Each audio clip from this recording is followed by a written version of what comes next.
ഇവിടെ ഇരിക്കുന്ന ഒരുപാട് പേര് ദൈവത്തിൻ്റെ മഹത്വമോ ദൈവത്തിൻ്റെ ഇടപെടലോ ദൈവത്തിൻ്റെ നന്മയോ രുചിച്ചനുഭവിക്കാത്തതിൻ്റെ കാരണം ഉള്ളിലിരിക്കുന്ന ഭയമാണ്, ഉള്ളിലിരിക്കുന്ന പേടിയാണ്. ദൈവത്തിൻ്റെ ശക്തി പ്രകടിപ്പിക്കാൻ വേണ്ടി ദൈവം വരുന്നതിന് മുമ്പേ പേടിച്ച് തിന്മയുടെ ശക്തികളുമായി സഖ്യം ചെയ്യും.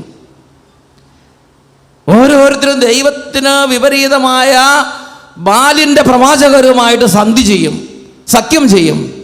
പിന്നെ എങ്ങനെ ദൈവത്തിൻ്റെ ശക്തി പ്രകടമാകും? പിന്നെ എങ്ങനെ ദൈവശക്തി വെളിപ്പെടും?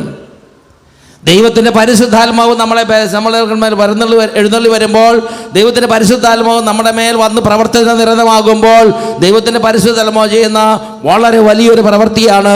ദൈവത്തിൻ്റെ പരിശുദ്ധാത്മാവ് നമ്മളെ ബലപ്പെടുത്തും, ദൈവത്തിൻ്റെ പരിശുദ്ധാത്മാവ് നമ്മളെ ശക്തിപ്പെടുത്തും, ദൈവത്തിൻ്റെ പരിശുദ്ധാത്മാവ് ധൈര്യം തരും. ദൈവത്തിൻ്റെ പരിശുദ്ധാത്മാവിൻ്റെ പേരാണ് ധൈര്യത്തിൻ്റെ ആത്മാവ്. ധൈര്യത്തിൻ്റെ ആത്മാവ്. എന്താണ് പരിശുദ്ധാത്മാവിൻ്റെ പേര്? 2 തിമോത്തി 1 അധ്യായത്തിൽ 7 തിരുലിഖിതം. 2 തിമോത്തി 1 അധ്യായം 7 തിരുലിഖിതം. പേടിയുള്ളവരല്ല ഇന്ന് പ്രാർത്ഥിക്കണം.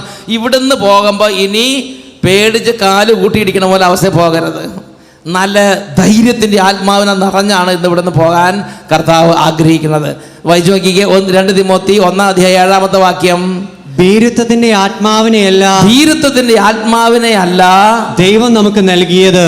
ദൈവം നമുക്ക് വാഗ്ദാനം ചെയ്തത്, ദൈവം നമ്മുടെ മേൽ അയച്ചത്, ദൈവം നമുക്ക് തന്നത്.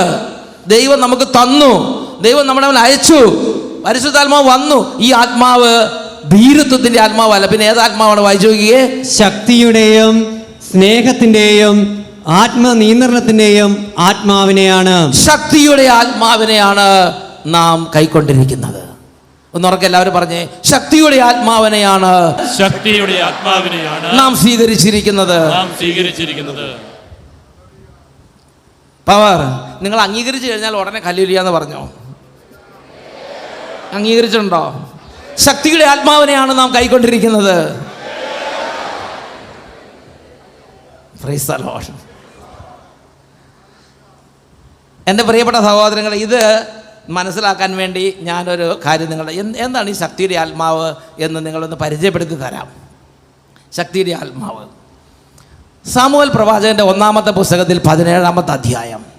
സാമുവേൽ പ്രവാചകൻ്റെ 1 പുസ്തകത്തിൽ 17 അധ്യായം. അവിടെ നമ്മൾ വായിക്കുന്ന ഇതാണ്. സാമുവേൽ പ്രവാചകൻ്റെ 1 പുസ്തകത്തിൽ 17 അധ്യായത്തിൽ 23 തിരുലിഖിതം ആദ്യം വായിക്കാം. അതിന് മുമ്പ് ഞാനൊന്ന് പറഞ്ഞു തരാം. സാമുവേൽ പ്രവാചകൻ്റെ 1 പുസ്തകത്തിലെ പശ്ചാത്തലം ഇതാണ്. ദാവീദ് എന്ന് പറഞ്ഞ ഒരു ചെറുപ്പക്കാരൻ, ഒരു പയ്യൻ, ഒരു ഒരു ഒരു യുവാവ്. അദ്ദേഹം ചേട്ടന്മാർ പട്ടാളക്കാരാണ്. അവർ ഗോലിയാത്തിൻ്റെ അല്ലെങ്കിൽ ഫിലിസ്തീനയുടെ സേനയുമായി ഏറ്റുമുട്ടാൻ വേണ്ടി യുദ്ധക്കളത്തിലാണ്. അപ്പോൾ ഈ ദാവീദ് അപ്പൻ്റെ നിർദ്ദേശപ്രകാരം യുദ്ധക്കളത്തിലെത്തിയപ്പോൾ ഗോലിയാത്ത് എന്ന് പറഞ്ഞാൽ കണ്ടെത്തന്നെ തലകറങ്ങി വീഴും. അതുപോലെ രാക്ഷസനെ പോലെ ഒരു ഗോലിയാത്ത്. അവൻ്റെ ഉയരം തന്നെ ഭയങ്കര വലുതാണ്. അവൻ്റെ വണ്ണം പറഞ്ഞറിയിക്കാൻ പറ്റാത്ത വണ്ണമാണ്. അവൻ്റെ ആ കയ്യിലിരിക്കുന്ന ഷീൽഡ് തന്നെ ഭീമാകാരമായ ഷീൽഡാണ്. അവൻ്റെ കുന്തം തന്നെ എന്താ പറയണത്, വലിയൊരു മരം പിടിച്ചിരിക്കുന്ന പോലെയുള്ളൊരു കുന്തമാണ്. അത്രയും ഭീകരനായ ഒരു ഗോലിയാത്ത്. അത് ഇങ്ങനെ അതിൻ്റെ ഭീകരാവസ്ഥ എന്നൊക്കെ മനസ്സിലാക്കണമെങ്കിൽ അവനെങ്ങാനും രംഗത്തേക്ക് വന്ന് ഒന്ന് അലറിയാൽ മതി, അവിടെ മുഴുവൻ കിടുങ്ങും. അട്ടപ്പാടി പല ആനകളും അലറും, അതുപോലെ അതൊന്നും വന്ന് അലറിയിട്ട് ഒന്ന് കിടുങ്ങണമെന്ന് ഞാൻ കേട്ടിട്ടില്ല. അത് ചെറിയ സ്വരം ഉണ്ടാക്കി. എന്നാൽ ഗോലിയാത്ത് അലറി കഴിയുമ്പോൾ സർവരും കിടുങ്ങുമെന്ന് മാത്രമല്ല, സാവൂളിൻ്റെ സൈന്യം മുഴുവനും ഭയചകിതരായി അവർ ഓടും. ഭയചകിതരായി ഓടും.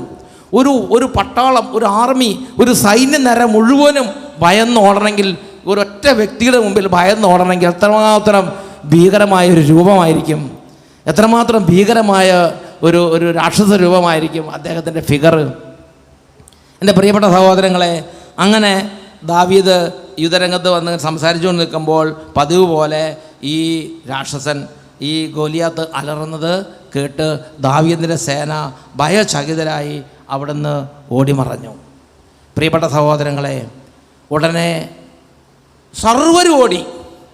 ദാവീദ് മാത്രം, ഒരു ചെറുപ്പക്കാരൻ, 10-17 വയസ്സുള്ള ഒരു യുവ കുമാരൻ, ഒരു യൗവനക്കാരൻ അവിടെ നിൽക്കുകയാണ്.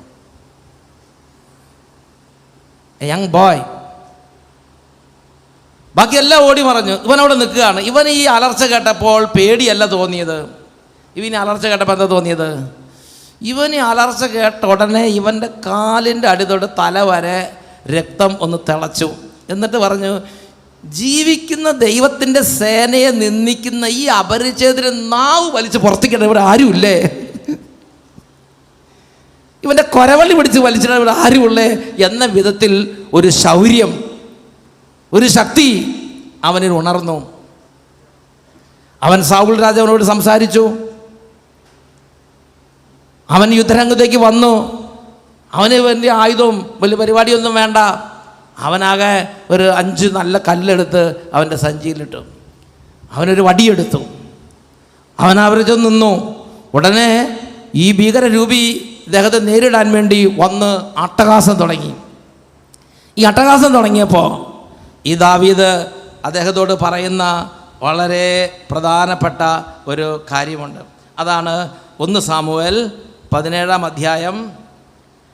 അധ്യായത്തിൽ 45-ാമത്തെ തിരുലിഖിതം വായിച്ചു നോക്കാം. 1 സാമുവേൽ 17-ാം അധ്യായം 45-ാമത്തെ തിരുലിഖിതം. ദാവീദ് പ്രതിവചിച്ചു, വാളും കുന്തവും ചാട്ടുളിയുമായി നിന്നെ നേരിടാൻ വരുന്നു. വാളും കുന്തവും ചാട്ടുളിയുമായി നീ എന്നെ നേരിടാൻ വരുന്നു. അടുത്തത്, ഞാനാകട്ടെ നീ നിന്ദിച്ച ഇസ്രായേൽ സേനകളുടെ ദൈവമായ സൈന്യങ്ങളുടെ കർത്താവിൻ്റെ നാമത്തിലാണ് വരുന്നത്. ഞാനാകട്ടെ നീ നിന്ദിച്ച ഇസ്രായേലിൻ്റെ ദൈവമായ കർത്താവിൻ്റെ നാമത്തിലാണ് വരുന്നത്. ഇവിടെ ആയുധങ്ങളില്ല, ഇവിടെ യുദ്ധപരിചയമില്ല, ഒരു സൈന്യത്തിന് അഭിമാനിക്കാവുന്ന ഒന്നും ദാവീദിൻ്റെ പക്കലില്ല. പക്ഷേ ധൈര്യത്തോടെ അവിടെ നിൽക്കുകയാണ്. ധൈര്യത്തോടെ അവിടെ നിന്ന് പറയുകയാണ്, ജീവിക്കുന്ന ദൈവത്തിൻ്റെ നാമത്തിലാണ് ഞാനിവിടെ നിൽക്കുന്നത്. നീ നിന്ദിച്ച ഇസ്രായേലിൻ്റെ ദൈവത്തിൻ്റെ നാമത്തിലാണ് ഞാനിവിടെ നിൽക്കുന്നത്. എൻ്റെ പ്രിയപ്പെട്ട സഹോദരങ്ങളെ, ജീവിതത്തിലെ പല പ്രതിസന്ധികൾ വരുമ്പോൾ, ജീവിതത്തിലെ പല പ്രശ്നങ്ങൾ വരുമ്പോൾ നമ്മൾ ഇങ്ങനെ നിൽക്കണം എന്നാണ് ദൈവം ആഗ്രഹിക്കുന്നത്. അങ്ങനെ നിൽക്കാൻ വേണ്ടിയാണ് നമ്മൾ ഇന്ന് ഭീരുത്വത്തേക്ക് എടുത്തു മാറ്റി, ഭയം എടുത്തു മാറ്റി ദൈവം ധൈര്യത്തിൻ്റെ ആത്മാവിനെ നമുക്ക് നൽകിയത്, പരിശുദ്ധാത്മാവിനെ നമുക്ക് നൽകിയത്. ഈ പരിശുദ്ധാത്മാവാണ് നമ്മുടെ ധൈര്യം, ഈ പരിശുദ്ധാത്മാവാണ് നമ്മുടെ ബലം, ഈ പരിശുദ്ധാത്മാവാണ് നമ്മുടെ ശക്തി. എന്നാൽ പ്രിയപ്പെട്ട സഹോദരങ്ങളെ, നാം മാമോദീസ സ്വീകരിച്ചപ്പോഴും നാം പ്രാർത്ഥിച്ചപ്പോഴൊക്കെ നാടകം കളിക്കുകയായിരുന്നു എന്ന് അനേക തവണ നമ്മൾ വെളിപ്പെടുത്തി കഴിഞ്ഞു. ഈ പരിശുദ്ധാത്മാവിനെ, ജീവിക്കുന്ന ദൈവത്തിൻ്റെ പരിശുദ്ധാത്മാവിനെ യഥാർത്ഥമായി സ്വീകരിക്കാൻ നമ്മൾ ആഗ്രഹിച്ചിട്ടുമില്ല, അന്വേഷിച്ചിട്ടുമില്ല, അതിനെക്കുറിച്ച് പരിശ്രമിക്കുന്നുമില്ല. അതുകൊണ്ട് തക്ക സമയം വരുമ്പോൾ നമുക്ക് ധൈര്യമില്ല, തക്ക സമയം വരുമ്പോൾ നമുക്ക് ശക്തിയില്ല, തക്ക സമയം വരുമ്പോൾ നമ്മൾ ദുർബലരായി മാറുന്നു. എന്നൊക്കെ പറഞ്ഞ് ഹല്ലേലൂയാ, ഹല്ലേലൂയാ, ഹല്ലേലൂയാ. ഈ സഹോദരൻ എന്ത് ചെയ്തു? ദാവീദ് ഈ ഗോലിയാത്തിൻ്റെ നേരെ ആഞ്ഞെടുത്ത്, ദാവീദിൻ്റെ കല്ലെടുത്തു. ആ കല്ല് കൊണ്ട്, ആദ്യത്തെ കല്ല് കൊണ്ട് തന്നെ ഈ ഗോലിയാത്തിൻ്റെ നെറ്റിക്ക് ഒരു നല്ല ഏറ് വെച്ച് കൊടുത്തു. കവണയിൽ വെച്ച് കല്ല് തൊടുത്ത് വിട്ടു. അത് അവൻ്റെ നെറ്റിയിൽ തറഞ്ഞു കയറി. ഗോലിയാത്ത് നിലം പതിച്ചു. പ്രിയപ്പെട്ട സഹോദരങ്ങളെ, ദാവീദ് ഓടിച്ചെന്ന് ആ ഗോലിയാത്തിൻ്റെ വാളൂരി ഈ ഗോലിയാത്തിൻ്റെ കഴുത്ത് വെട്ടിമുറിച്ച് ഇസ്രായേൽ സേനകളുടെ അടുത്തേക്ക് കൊണ്ടുവന്നു. കുറച്ചു നേരത്തേക്ക് ഇസ്രായേൽ സൈന്യത്തിന് വിശ്വസിക്കാൻ പറ്റുന്നില്ല. അവരിങ്ങനെ സ്ട്രക്കായി നോക്കി നിൽക്കുകയാണ്. അതുപോലെ തന്നെ ഫിലിസ്തീയ സൈന്യത്തിനും കുറച്ചു നേരത്തേക്ക് ഫിലിസ്തീയ സൈന്യത്തിന് വിശ്വസിക്കാൻ പറ്റുന്നില്ല. ഫിലിസ്തീനും സ്ട്രക്കായി നോക്കി നിൽക്കുകയാണ്. കുറച്ച് കഴിഞ്ഞപ്പോൾ ഫിലിസ്തീർ കാര്യം മനസ്സിലാക്കി. അവരുടെ നായകൻ നിലംപതിച്ചപ്പോൾ അവർ ഭയചകിതരായി അവർ ഓടി. കുറച്ച് കഴിഞ്ഞപ്പോൾ ഇസ്രായേൽ സേന കാര്യം മനസ്സിലാക്കി. അവർ ആരവത്തോടെ ഇരച്ചു ചെന്ന് ഫിലിസ്തീനെ തുരത്തി കുറേ പേരെ കൊന്നു. Praise the Lord, hallelujah. ഞാൻ ചോദിക്കട്ടെ, ഇപ്പോൾ ദൈവത്തിൻ്റെ ജനത്തിൻ്റെ പാളയത്തിൽ ആരവങ്ങൾ ഉയരുന്നു. ദൈവത്തിൻ്റെ ജനത്തിൻ്റെ പാളയത്തിൽ വിജയാരവങ്ങൾ ഉയരുന്നു. ദൈവത്തിൻ്റെ ജനത്തിൻ്റെ അപമാനം നീക്കപ്പെട്ടു. ദൈവത്തിൻ്റെ ജനത്തിൻ്റെ ഭയം നീങ്ങി. എന്താ കാരണം? സൈന്യശക്തിയാണോ? സൈന്യത്തിൻ്റെ ശക്തിയാണോ? ആയുധങ്ങളുടെ ശക്തിയാണോ?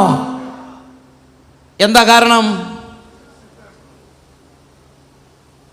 The deep strong faith of a little young boy. ഒരു ചെറിയ ചെറുപ്പക്കാരൻ്റെ ദൈവത്തിലുള്ള അഗാധമായ വിശ്വാസവും ദൈവത്തിൻ്റെ ആത്മാവിൻ്റെ പ്രവർത്തനവും. ഒരൊറ്റ മനുഷ്യൻ, ഒരൊറ്റ ചെറുപ്പക്കാരൻ, ആ ഒരു ചെറിയ ഒരു ചെറുപ്പക്കാരൻ, ഒരു ചെറിയൊരു യുവാവിൻ്റെ ഉള്ളിൽ പ്രവർത്തിച്ച ദൈവാത്മാവിൻ്റെ ശക്തിയുടെ വെളിപ്പെടുത്തലായിരുന്നു.